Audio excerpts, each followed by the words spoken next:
هتعرف تغيرها بعد الجواز ولا دي اشتغالة؟ اوبا. السؤال ده حلو. عشان نجاوب على السؤال ده خلينا نفرق ما بين حاجتين، ما بين القماشة والتفصيلة. هوضح دلوقتي شغل الترزي اللي انا بتكلم فيه ده. لو انا واخد الشخص ده وعاوز اغير قماشته اللي اتخلق منها، فبعد اذنك ما تعبش نفسك لانك مش هتعرف.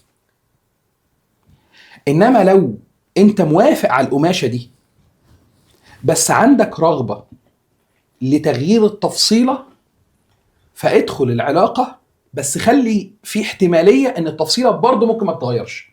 طب تعالى نوضح الكلام ده بقى بالبلدي، شعبولي لي الموضوع كده ايه بالبلدي.